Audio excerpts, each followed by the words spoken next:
چاند کو سینوں میں نعرہ تکبیر، روم پہ تلاوت کا ایک نور عظمت قرآن، چاند کو سینوں میں ہم میں سے بسائیں گے. نعرہ تکبیر، نعرہ تکبیر، نعرہ تکبیر، شاداب رہے ہر روح اللہ اکبر. حرمت قرآن پہ جان بھی قربان ہے، حرمت قرآن پہ جان بھی قربان ہے، حرمت قرآن پہ جان بھی قربان ہے. نعرہ تکبیر. السلام علیکم ورحمۃ اللہ وبرکاتہ. نحمده ونصلی علی رسوله الکریم. اما بعد فاعوذ باللہ من الشیطان الرجیم.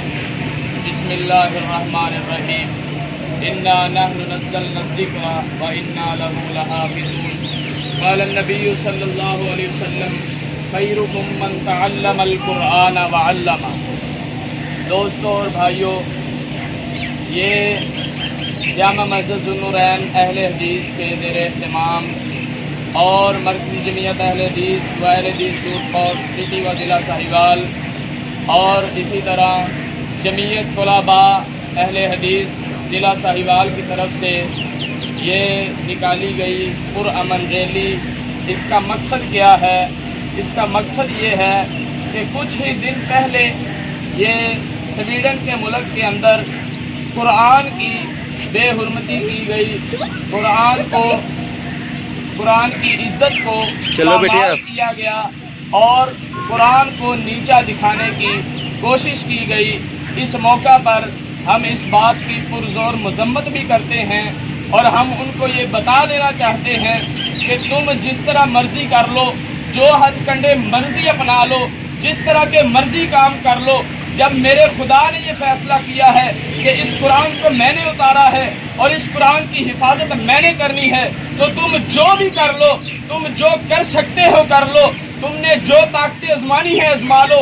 بے شک تم اپنی پولیس کے سامنے کرو، بے شک تم اپنی حکومت کی سرپرستی کے اندر کرو، لیکن یہ بات سن لو، یہ رب کے قرآن کا فیصلہ ہے.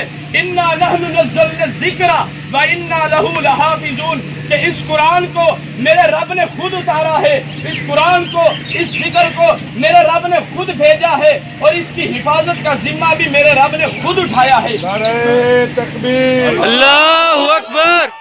یہ تمہارے کچھ کرنے سے کچھ نہیں ہو سکتا. اور یہاں پر میں ایک بات یہ بھی کرنا چاہتا ہوں، جس طرح اس نے گستاخی کی، اس بے ایمان نے، اس خبیث انسان نے قرآن کی گستاخی کی ہے، قرآن کو پھاڑا ہے، نعوذ باللہ من ذالک، قرآن کو جلایا ہے، قرآن کو آگ لگائی ہے، نعوذ باللہ من ذالک. اس نے اپنی پولیس کی سرپرستی کے اندر یہ کام کیا، اپنی حکومت کی سرپرستی کے اندر یہ کام کیا. آج ہماری حکومت سوئی ہوئی ہے، ہماری حکومت اتنا بھی ایکشن نہیں دے سکتی. وہاں کی حکومت اتنی اعلیٰ ہے، اتنی تیز ہے کہ وہ اپنی سرپرستی کے اندر یہ کام کروا رہی ہے، لیکن ہماری حکومت اپنی کرسی کے پیچھے لڑ رہی ہے. ہماری حکومت اس کام کے اندر، اس معاملے کے اندر، دین کے اندر سوئی ہوئی نظر آ رہی ہے. کوئی کام نہیں کر رہی، کوئی ہمیں پتہ نہیں چل رہا. یہ بات سن لے، حکومت بھی سن لے کہ جب تک ہمارے قرآن کو، کیونکہ ہمارے پاس مسلمان ہونے کا ثبوت یا تو صرف قرآن ہے یا تو محمد رسول اللہ صلی اللہ علیہ وسلم کا فرمان ہے. اگر اس چیز کو اہمیت نہ دی گئی، اس کے بارے میں قانون نہ بنایا گیا، تو پھر ہم خود چلیں گے. جس طرح ہم آج مسجد سے چل کر یہاں تک آئے ہیں، اسی طرح ہمارے اس علاقے کے اندر الحمدللہ 3 سے 4 مسجدیں ہیں. ہر مسجد سے اتنے نمازی نکلیں گے، اتنے بندے نکلیں گے، اور مسجد کے علاوہ گاؤں سے بھی اتنے نمازی نکلیں گے اور اکٹھے ہو کر کے قطرہ قطرہ اکٹھا ہوتا جائے گا. آخر کار یہ سمندر کی شکل اختیار کرے گا اور ہم جا کر کے پہلے حکومت سے مطالبہ کریں گے، حکومت سے کہیں گے. اگر حکومت نہ مانی، اگر اللہ نے ہمیں طاقت دی، اگر اللہ نے ہمیں ہمت دی، اگر اللہ نے ہمیں جرأت دی، ہم یہاں اس ملک سے چلے جائیں گے اور جو قرآن کی بے حرمتی کرتا ہے اس کا گریبان پکڑ کر اس کو نیچے اللہ اکبر. عظمت قرآن پھینک کر سڑک پر گرا کر اور اس کی گردن پہ پاؤں رکھ کر ہم اس سے پوچھیں گے کہ تو ہوتا کون ہے؟ رب کی کلام کے ساتھ گستاخیاں کرنے والا تو ہوتا کون ہے؟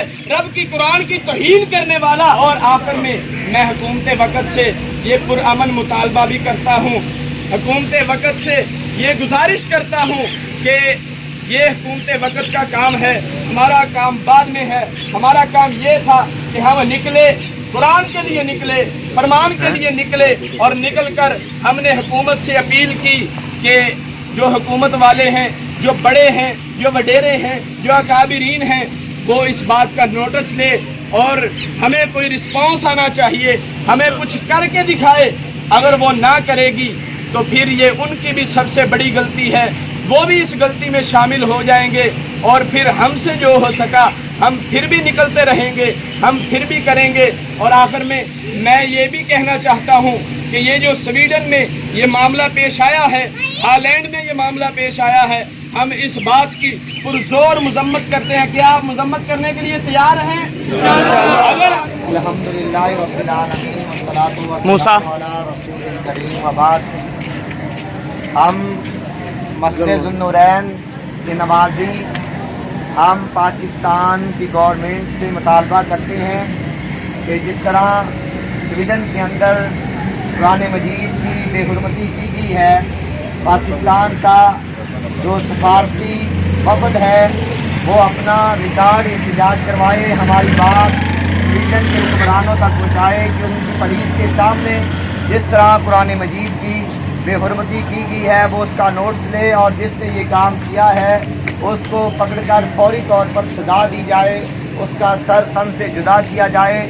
اور ہم پاکستان کی حکومت اور لوگوں سے اس بات کا مطالبہ کرتے ہیں کہ وہ سویڈن کی بنی ہوئی تمام مصنوعات کا بائیکاٹ کریں، اور ہم اس بات کا مطالبہ کرتے ہیں کہ دنیا کے اندر کوئی ایسا قانون بنایا جائے جو بھی نبی صلی اللہ علیہ وسلم کے متعلق یا قرآن کے متعلق یا ہمارے دین اسلام کے متعلق کوئی ایسی نازیبا گفتگو کرتا ہے تو عالمی سطح پر عالمی عدالت کے اندر ایک ایسا قانون ہونا چاہیے کہ فوری طور پر اس کو سزا دی جائے۔ یہ ہمارا مطالبہ ہے، یہ مطالبہ ہم عالمی پاکستان حکومت کے سامنے بھی رکھتے ہیں اور عالمی پلیٹ فارم کے سامنے بھی رکھتے ہیں کہ ہمارے اس مطالبے پہ عمل کیا جائے۔